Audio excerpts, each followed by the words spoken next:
I'm Ariana Grande. Hi, I'm Cynthia Erivo. And you're listening to the Broadway Podcast Network. Visit bpn.fm to discover more.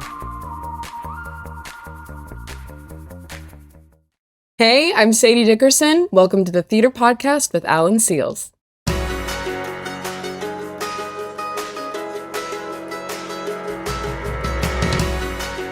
Hey everyone, you found the Theater Podcast with Alan Seals, and that is me, your host Alan, and our guest for this episode is Sadie Dickerson, who is currently making her Broadway debut as Sandra in the new musical Just in Time. You know, you never quite know where you're going to be when that life-changing phone call comes in, and for Sadie, it was house sitting in a stranger's home with some very old dogs. And just like receiving that call, her journey to the stage was also unexpected. We dove into her background as a competitive swimmer, discussed why she moved to Los Angeles to sell t-shirts at Comic-Con for her grandfather, and we got into breaking down exactly what goes through her mind when she has to wait through an entire Act 1 before making her first entrance alongside Jonathan Groff in this phenomenal show. It's a really fun look at the resilience required to navigate this industry and an absolute thrill of stepping into a massive role. So find her online, find me online. You can watch the video version of this podcast on Patreon or on Spotify. Leave a rating, leave a review. Wherever you're listening now, it helps the podcast grow. And now everybody, please enjoy this episode with Sadie Dickerson. Here you go. 1, 2, 3.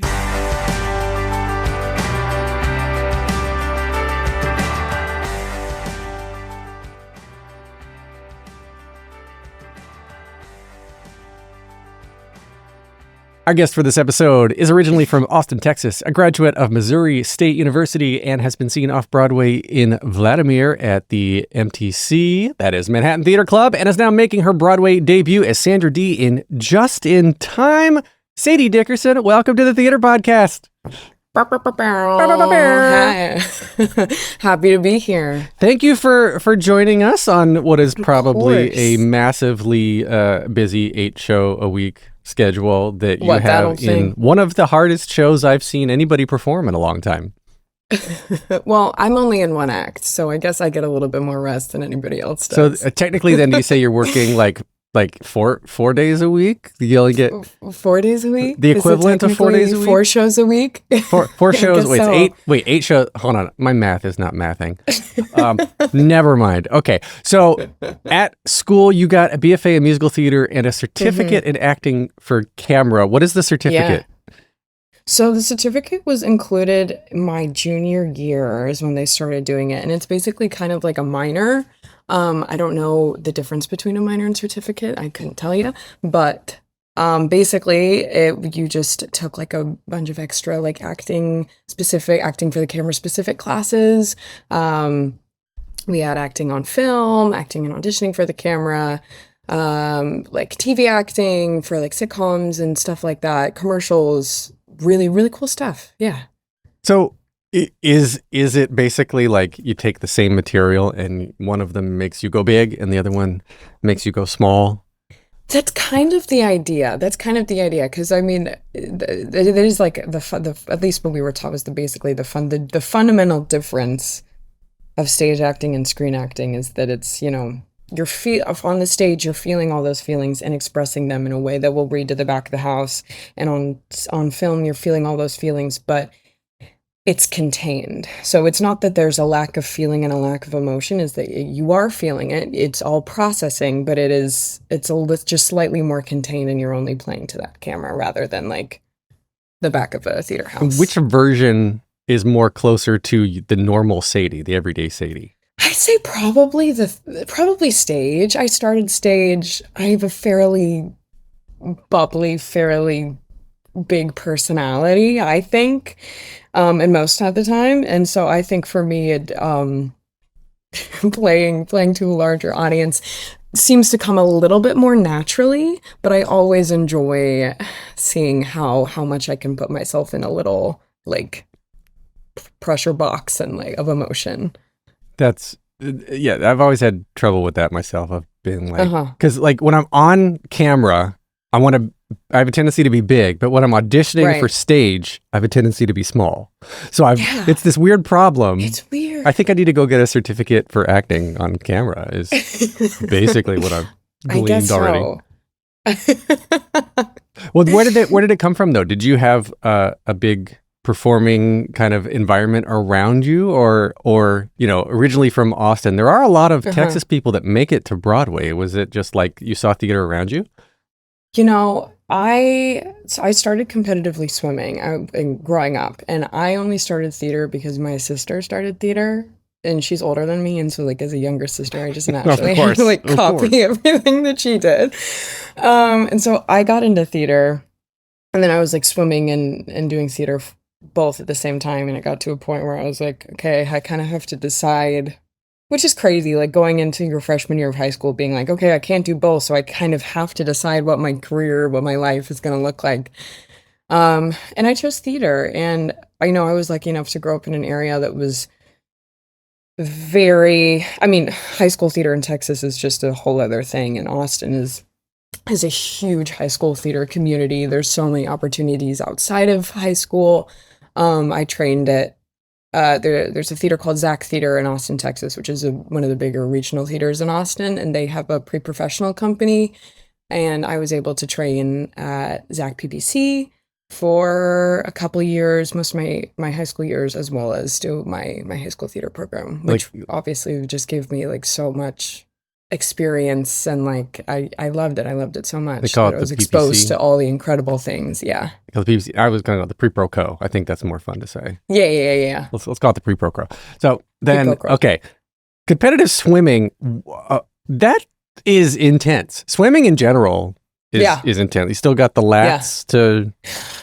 I have huge shoulders. I don't know if I have the muscle anymore, but like the width of my shoulders definitely was impacted by that butterfly constantly. And it was like year-round competitive. Like all of my summers were gone. Wow. It was intense. It was very intense. Yeah. Well, so did you want to get into swimming first, or did like your parents put you in and then you did the theater just to like say you're better than your sister? Oh my gosh. I actually like I started swimming at a very, very, I just naturally could, I was born in California. My grandparents had a pool. We were there all the time. And so I learned how to swim very easily. It came very naturally to me. And so it kind of was just no pun intended, but a duck to water. And it just was a very obvious choice to go to. And I loved it until I didn't anymore. And I loved something else better. And I like doing it because my sister did. She doesn't do it anymore, but she's incredibly talented. Plot twist, she's an Olympic swimmer now, so that whole thing happened. No. We had a Freaky Friday situation, actually. Yeah.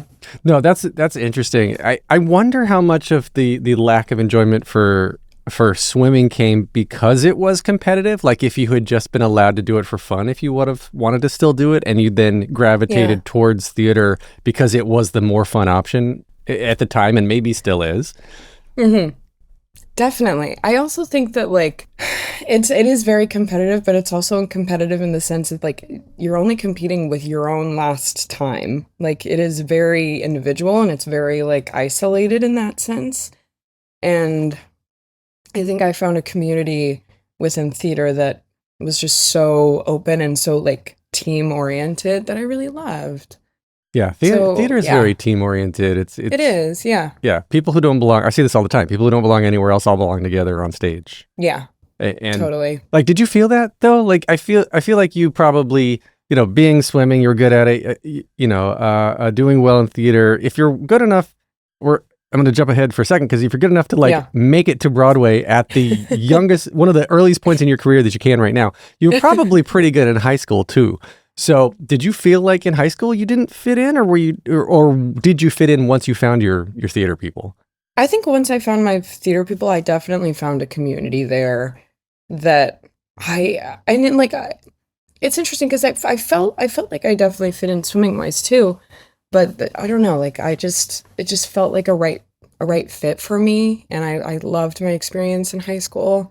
I was able, I had great friends. I was able to do some really incredible shows and be a part, again, the outside of high school community was also a really big part of that. And branching out and meeting kids from other schools and other backgrounds, and like all of us coming together to create was so fun to me. Do you still, I guess, get that same sort of feeling? I mean, you haven't.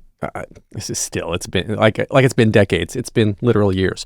But like coming out of Texas, I was going to ask, creating something new with your work at MTC, and then now, you're stepping into a massive show with a massive character, with a massive lead. I mean, it's just like you kind of just got shot up to the top real quick. But do you still feel the creative passion, the creative validation where you are, or is it now all of a sudden like, oh crap, this is more like a competition?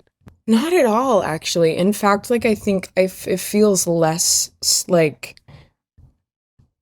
competitive now. Oh, wow. Which is really, I don't know. I feel like there's something like to be said about the actor who moves to New York or anywhere, I guess, and is fighting so hard to get seen, to get in the room, and to get the opportunity that I have now. And it feels like once you're through those doors, like, yes, it is difficult and there's still obstacles and it's still competitive, but it feels, I don't know, like I'm almost like relieved to have, I'm very, very grateful and very, privileged to have been put in this position so early, because it is such a hard thing to get to that room to begin with. So that's kind of how I feel. I'm kind of like, okay, I can still audition. I'm still grinding and I'm still doing my thing, but there's kind of like a weight taken off of it a little bit. Oh, interesting. Well, how did you get into the room in the first place? Like, when did you move? How quickly after college did you move into New York, and when did the credits start rolling in? I graduated in May of 24, and then I moved home right after, and I got my managers from my showcase, my senior showcase, and I moved home and I was just like submitting all summer. I was submitting and submitting and submitting. And I finally booked this understudy job at Manhattan Theater Club, and that brought me to New York for a few months last fall. So I was here from like September to December last fall. I was on a sublease. I loved it. It was incredible.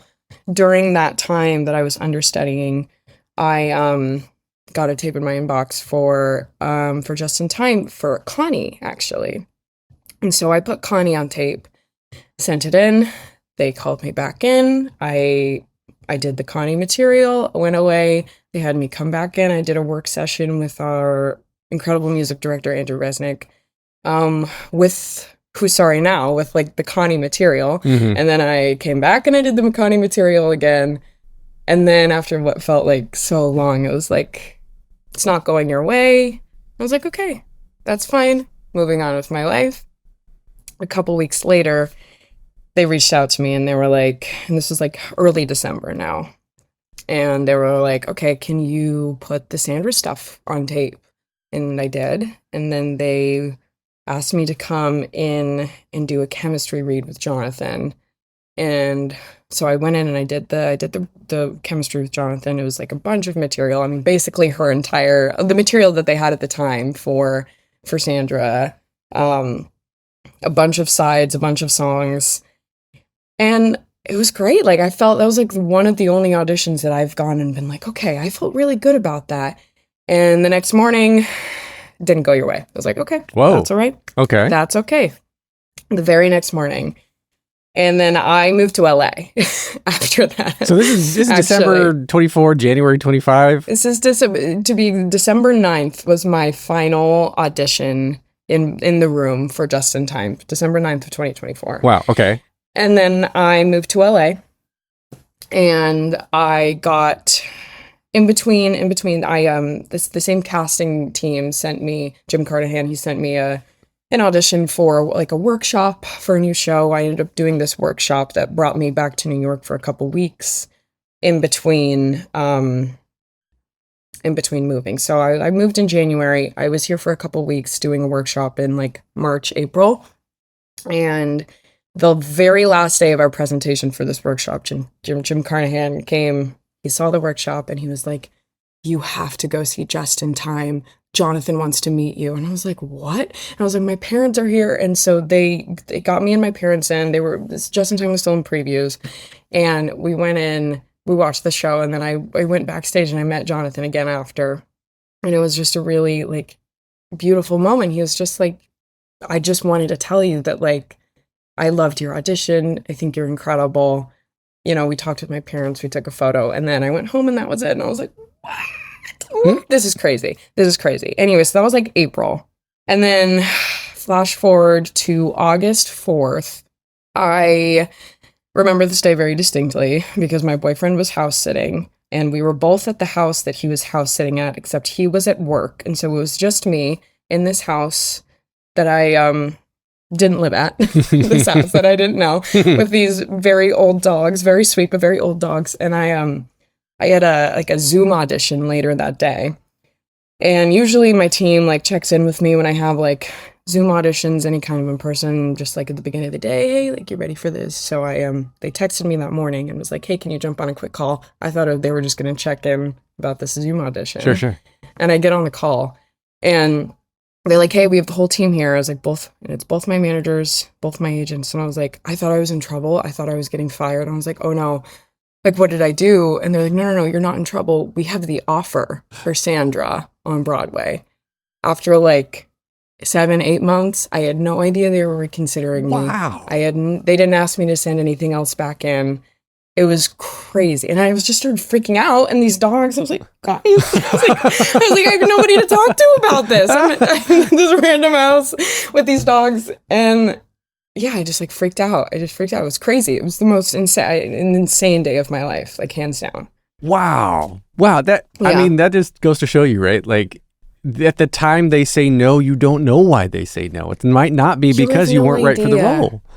You have no idea. And I feel like that's something that's so like, it's exciting. It's a little draining, but it's also very exciting, like about our industries, that you could get a call at any time and like completely have your life flipped upside down. Yeah. Which is crazy. Don't go anywhere. We're going to take a quick commercial break. All right, everyone. Now we're back. But rewinding to something you said that you would move to LA. It sounded like you were just gung-ho theater. Then why did you move to LA? I really wanted to move to LA. I've always wanted to live I'm from Southern California. I was born there. All my family is from there. We moved to Austin after my brother was born. I was like 5. And I've always wanted to move back to California at some point. So you're a middle child? I am a middle child. There you go. There's a theater. There's the theater needed there. Look at me, everybody. So dramatic for no reason. Oh my gosh. No, you're totally right. And there was a part of me after graduating college that was just like, okay, I'm going to have to move, and I'm going to have to find a day job and also audition. And to me, like my initial thoughts after graduating before I booked the job that brought me to New York initially was like, okay, LA seems like a happier place to have a day job and also be auditioning. That made sense to me. Like the fresh air, the space was appealing to me. And so I had originally actually wanted to move to LA right after college. And then obviously things changed. And so after what felt like years, it was just a couple weeks, auditioning for Just in Time. And after kind of getting attached to the idea that I was going to maybe book this and like have a plan and like move to New York with my dream job. And then that didn't happen. I was like, okay, maybe this is a sign. I jumped on a lease with my friends that were already moving. And I was like, great, and fresh new beginnings. It's a new change. And I actually loved it. I loved living there. I had a great job. I was a swim coach for kids, which was like kind of full circle. Yeah, right. I also worked for my grandpa. He runs this like t-shirt stand at a like Comic Con type thing, like on the weekends. So I was coached swimming during the weekdays, and I sold t-shirts on the weekends. And I loved it actually. It was so much fun, and I was able to audition. And then I got this, and I had like 2 weeks to like figure out my apartment there, find an apartment here, and fully move and jump right into rehearsals. It was crazy. That's insane. So then what was the rehearsal process like coming into Just in Time? Because I mean, I know there's shows like Wicked and Lion King and Book of Mormon, these machines that have existed for decades. Right. You know, Just in Time, it's been around for a while, but it's still a season old. So, like, what was that process of integrating you into this show where a lot of the originals are still there? Yeah. And it was fast and it was furious, but I feel like it ended up not being as daunting as I thought it was going to be. Number one, because she's only in Act 1 or Act 2, and there isn't like a copious amount of material to take on.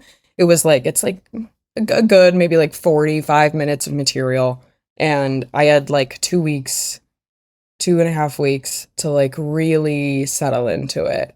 And that seemed like enough time. But in terms of like the rehearsal process, everyone was so incredible and so kind and so welcoming. And most of my rehearsals were with our assistant director and our swings, basically Matt Magnuson, who's our Bobby standby and covers all of our male roles, was incredible in my process, because he's incredible, and he was a huge help through that entire thing. And all of our swings were incredible and just integrating into the show. And then I had like two put-ins before I was thrown into it. What was that? Was that like first night like? Do you remember your first? Was it probably a Tuesday going in or something? Yeah, it was a Tuesday. Yeah, and I've never shook more profusely. I thought you were going to say shit your pants. Well, that's I've never shit but my I wasn't going to so say hard. that live on the podcast.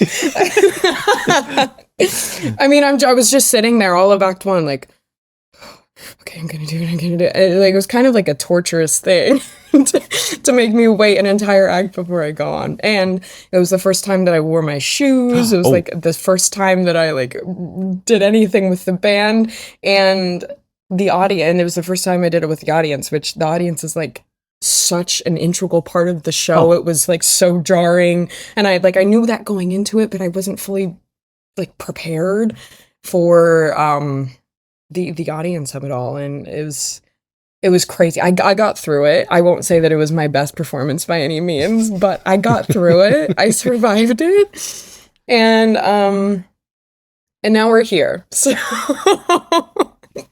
well, okay, so you've had a while to settle in now. What are you doing differently now that you did when you first shit your pants? Right. Well, I took some Imodium, and that really does help. Good. Yes, very helpful. I think I've established a routine. Like, a lot of it was about learning. I've never done 8 shows a week. I think the longest run that I had ever done was like for a month or two at a outdoor theater in Austin, Texas, like my junior year.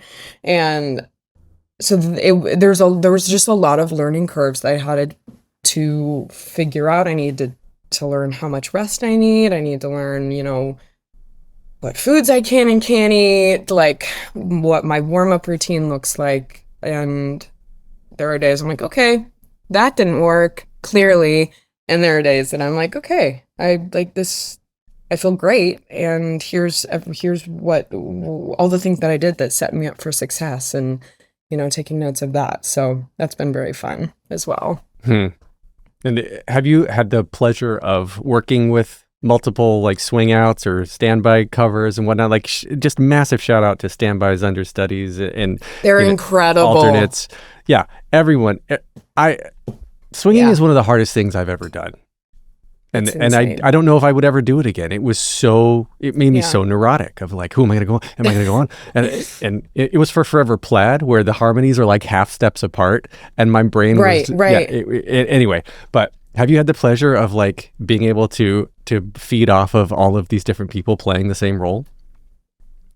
Yeah. I mean, my first week, Matt Magnuson was on for Caesar.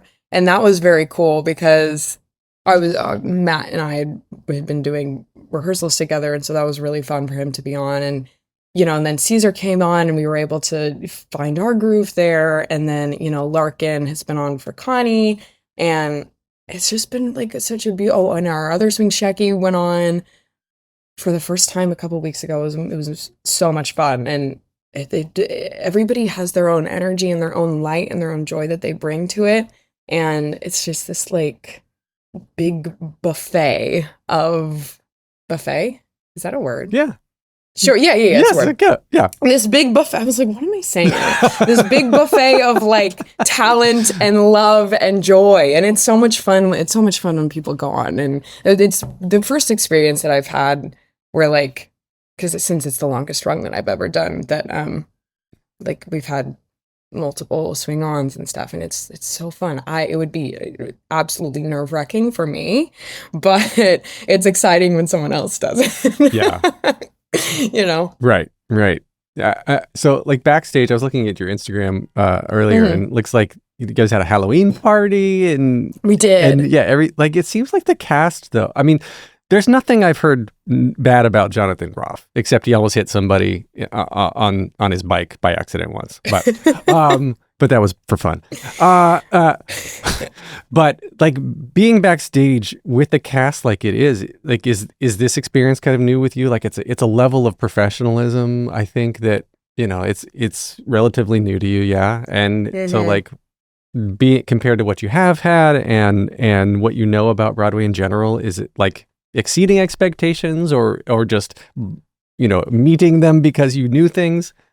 It has exceeded like any kind of dream or want that I could have ever had for my first experience. Every single person, from Jonathan to our stage management team to our front of house team to the people that work the merchandise stand and the bar and our ushers, like every single person is so kind and so amazing. And you walk in every day and there's just this like air of like, okay, like things are gonna be okay. I felt very taken care of. Like I didn't feel like a very intimidating, even though it was a very intimidating thing to step into. Everybody tried their best to make me feel like human and normal. And yeah, everybody's been incredible, and it's exceeded all of my, I mean, it's truly like I could not have dreamed for a better group of people. They're incredible. Well, if you are actually a hidden lizard person, you're doing a good job of being human. So good job there. Thank you. Yes. I'll switch after we get off. I'll shed my skin. And yeah, you pull off the human mask. And when I guess are there moments when you still like get kind of nervous about doing certain songs or different numbers? Because I mean, there's some people I think sometimes that are like, oh, I cracked on that note last night, so coming up to it every single night, like it's anxiety pushing or something. Do you have any of those moments, or is it just like smooth sailing now? Oh yeah, all of it. the whole show, actually. Oh, okay. No, the hardest song for me is my very first song out for me, and that one always gives me anxiety every single day. And also Megamix also gives me anxiety every single day.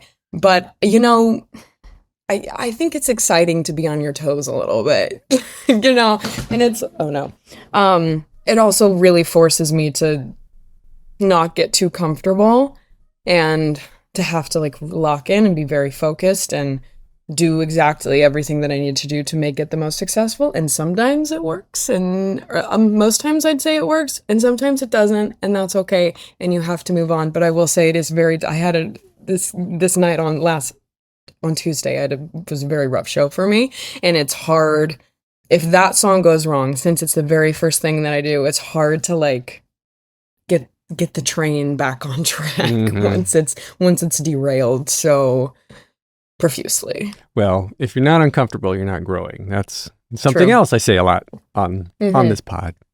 So yeah, I think you're gonna build a strong foundation for many, many shows to come. Fingers crossed. Yeah. Unless you move back to LA, and then who knows? I don't think my team would ever let that happen again. Fair. Okay. So we're going to shift over now to a fun game called Plot in 60 Seconds. I have a list of 17 popular musicals. Okay. And you will give me a list. You give me a number that is 1 through 17, which will then mean you choose a show from my list, which then you have to give me the plot 4 in 60 seconds or less. And you can make it up if you don't know Oh, it. no. It's fun.